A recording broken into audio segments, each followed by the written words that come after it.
This is an e-learning course brought to you by Contemplative Light.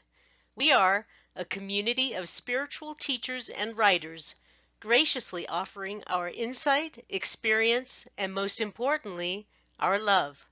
We hope you enjoy your course.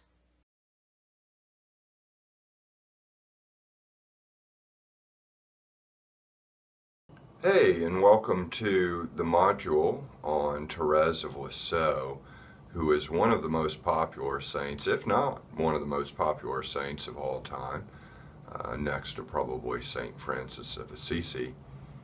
And Therese of Lisieux was actually born in the 1800s in France, and both of her parents were extremely devout Catholics themselves. Her mom actually had lots of babies, and many of them did not live, but Therese did live.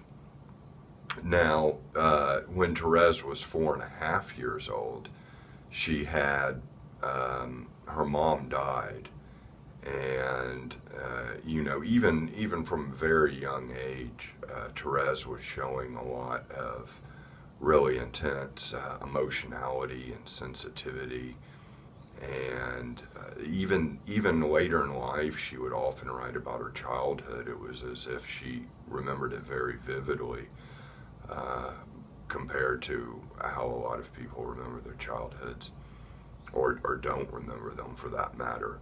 But Therese lost her mom at 4.5, and it was just an absolute huge experience for her. It was her first big blow, and she wrote years later that every moment of her mom's death is still with her. So we're talking in the 1870s here. I think she was born in 1873, and she only lived to be 24 years old. So every moment kind of we have of her childhood is the better part of her life, really. And while she was always emotional, this would basically become to be something she could use in her mysticism and in getting closer to God ultimately.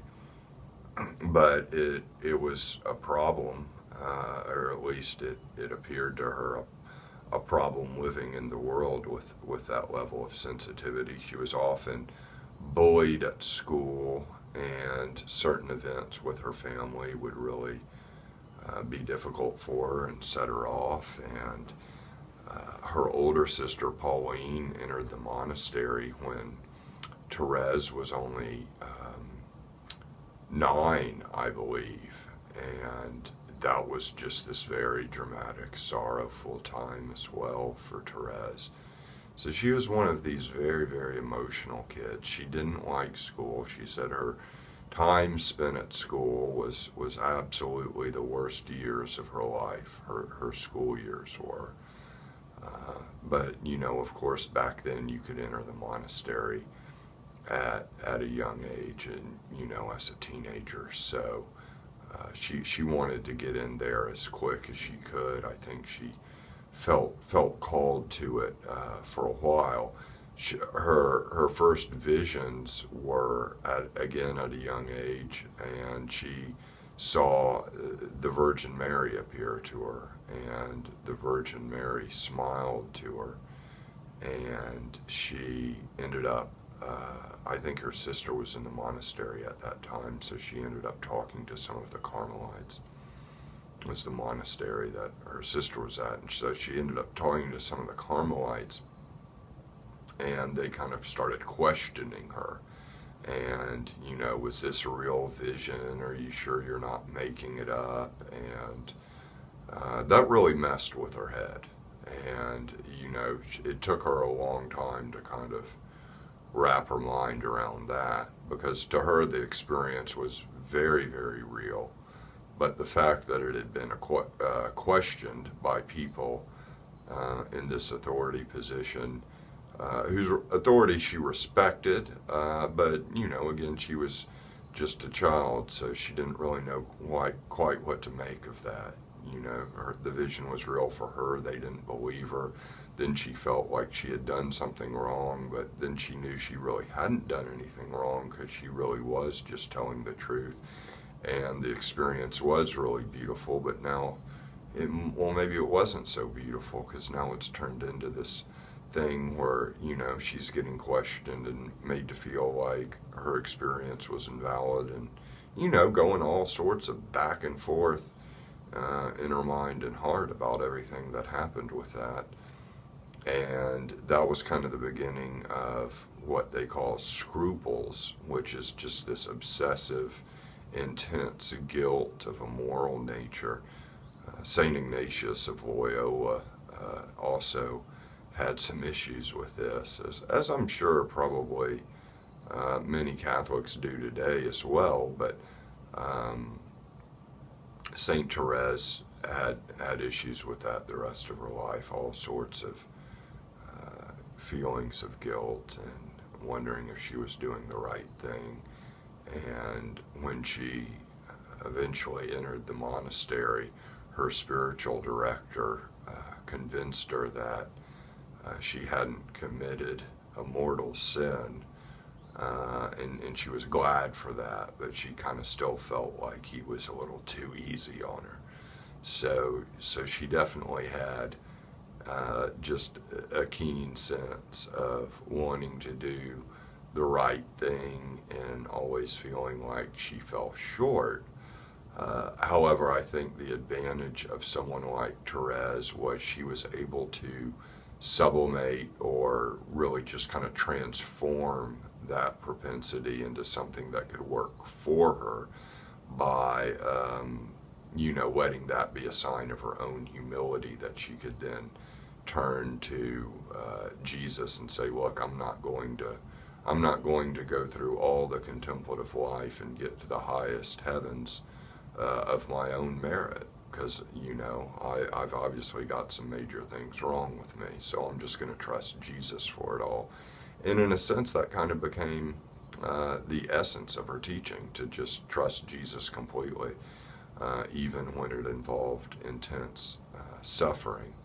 So as we're going onward in her childhood, and her mom has passed, and her father's still a very devout man, and Therese wants to enter the monastery, and she gets around 13, and her father's real happy that she's going to the monastery, and he basically picks a flower and starts talking about this flower and saying that, God knew everything that was going to happen with this flower and made this flower just this way, and gave it to Therese, and Therese felt like the flower was actually talking about her own life and talking about her, and she's since become the little flower, a nickname for Therese. And there was a couple of interesting things I saw in the life of Therese, and all of this is worth noting because even all of these incidents here in her biography, I believe, are very much, they're kind of teaching points. She kind of taught us more through experiences in the stories of her life, and even her writings was the story of a soul, which is basically just her memoir. So, her teachings in her book is basically her telling the story of her life. So these stories of her life events kind of almost become these archetypal lessons, almost as if you're kind of, studying a hero from the Bible, but you're studying a saint that was alive not too long ago. So, she's coming up to about 13. There's a Christmas Eve. She considers it a conversion experience for her. But there's a specific incident where that Therese, the tradition of Santa Claus and putting out stockings for Santa to fill, or I think in France they would put out their shoes. I mean, not like literal shoes, not not a decorative shoe that you get at Bed Bath and Beyond, but she would put it out, you know. She basically kind of was one of those kids that never stopped believing, but she never really thought it was Santa. She thought it was Jesus.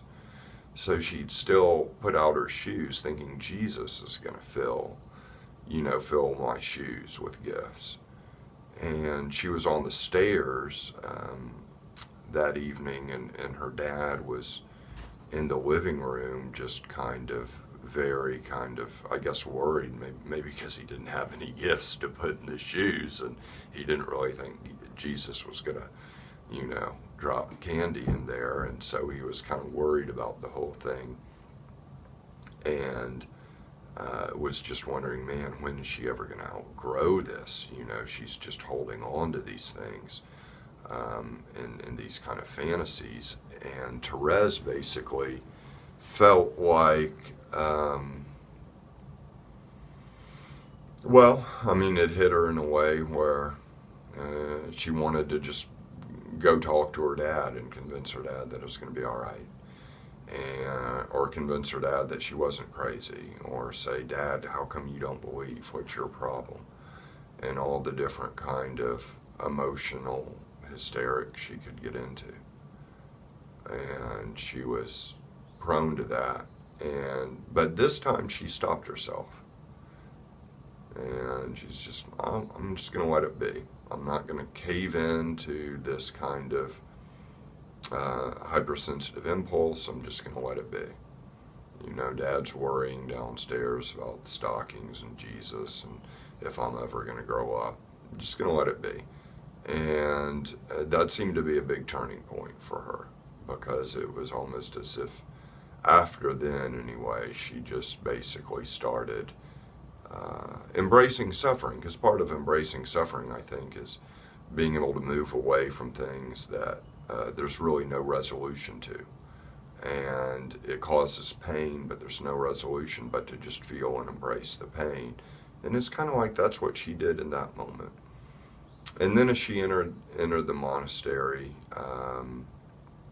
there was also a moment where her sister pointed out that there was a boy that had some feelings for her, had a tenderness for her, and her response was interesting, because she was like, well, I think I could be prone to that too, like if he feels a tenderness for me, I might feel a tenderness for him.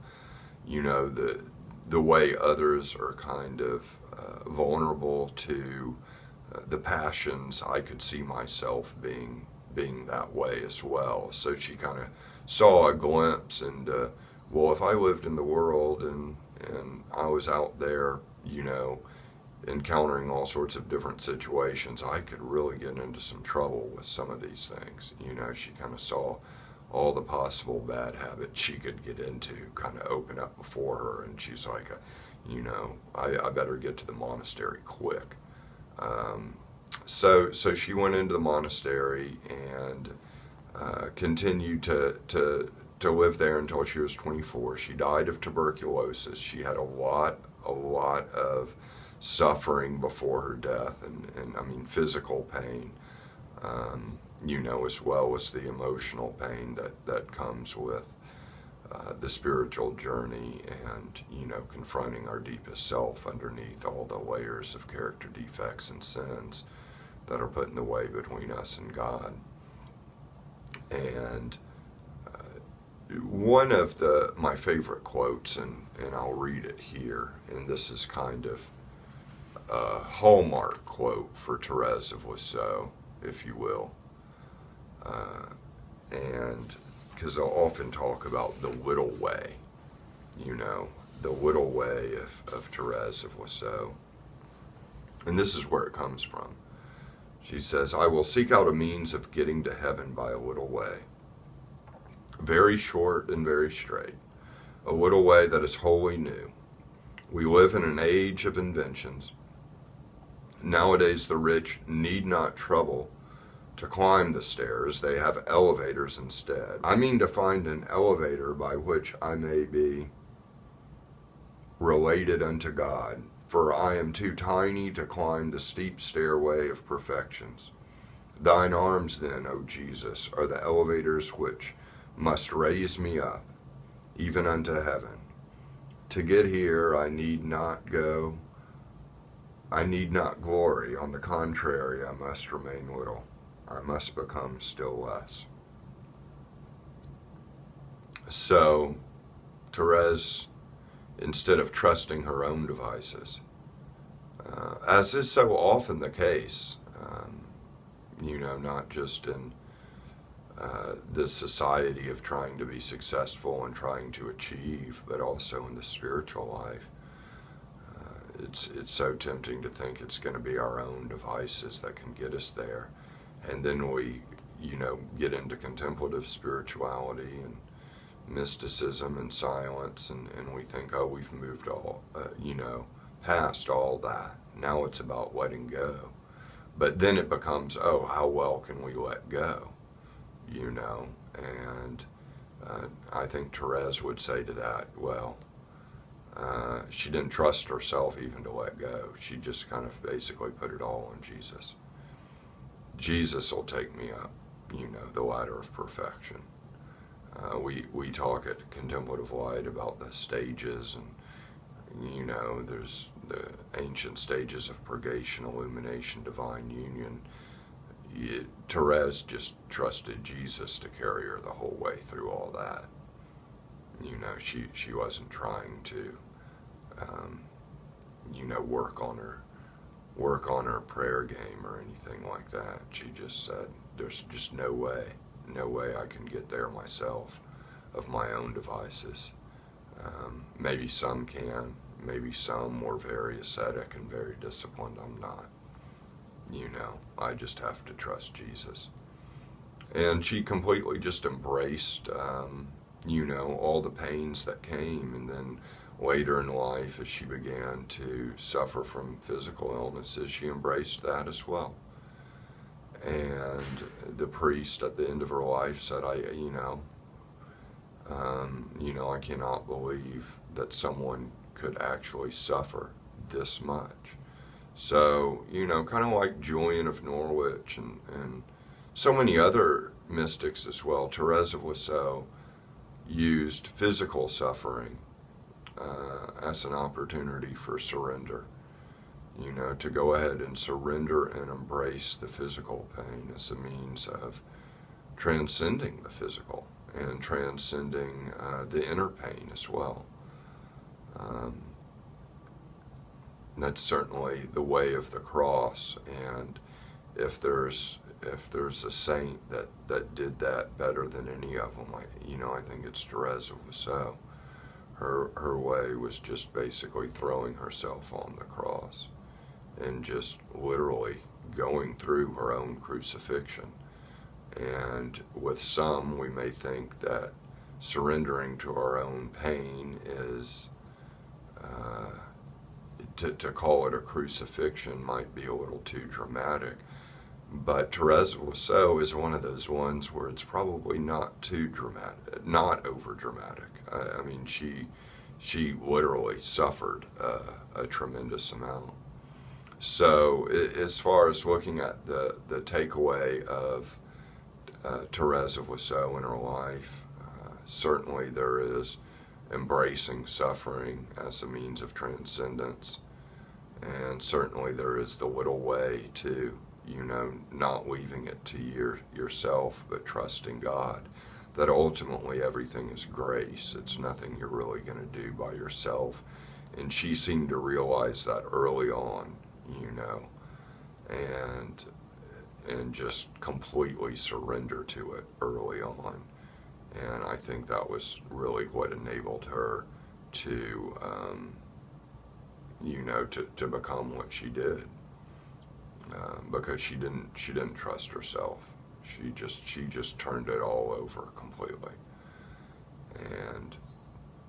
And then I also, the first book, there's a couple more key takeaways.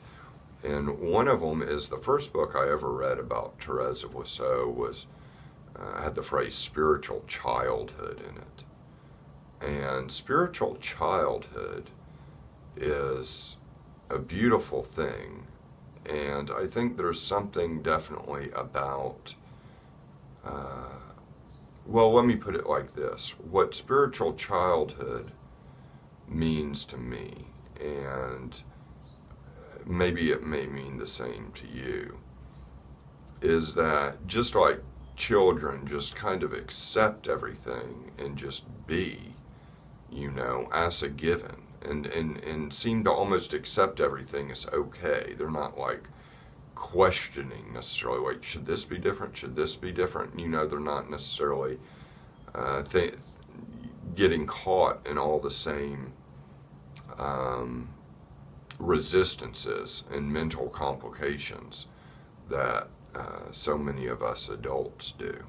There's just more of a simple embracing of life, and that is the good quality of being childlike in this world. So often the things that make somebody a responsible adult in the world are the things that may hurt them in the spiritual life, because in the spiritual life it's much more like being a child, and simply embracing and counting on God to be your parents. So that's an interesting phrase. And then the other thing, which is very, very powerful, is that Therese apparently has really communicated with a lot of people from the beyond. And there's all sorts of stories, and to this day, all sorts of books, all sorts of miracles attributed to her. And they usually have to do with flowers. I mean, she was the little flower. And I actually even have a story myself. I won't go deep into detail of it, but it was basically like I started praying to her at a really rough time in my life, and these flowers and flower petals just started appearing everywhere I went all the time, like in places like, and I'm not talking about like they started growing. I mean, there'd just be like scattered petals on my doorstep, literally, and I'd be like, what's happening? I never got a concrete, like, earthly explanation for it. I'll just put it that way. I mean, I have no idea how those petals kept appearing places. Some of those places, yeah, I mean, there was no easy explanation. So, yeah, it happened to me, and soon after that, a lot of the issues I was dealing with got on the right road to recovery. So I will leave you with that. If you want a saint to pray to, or ask a saint to pray to you. I mean, different people have different ways of thinking about the saints in which they may feel comfortable theologically. I myself, I just kind of think of the communion of saints. They're just kind of up there as our heavenly friends. And, by all means, go ahead and talk to them if you want. But Therese of Lisieux is powerful, and I should almost encourage a warning with that too. Like, be careful what you wish for when you start like invoking Therese of Lisieux in your prayers, because some pretty crazy things could happen, and crazy in a good way. But sometimes those good crazies can really shock people. Oh wait, this is really real. Whoa.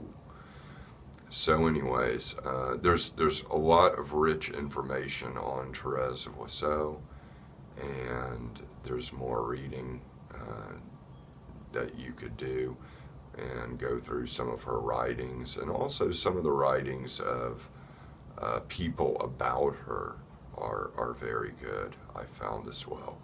So, thanks for listening, and we'll see you on the next one. This concludes our course. To learn more, please visit our website at www.contemplativelight.com. We look forward to seeing you again soon.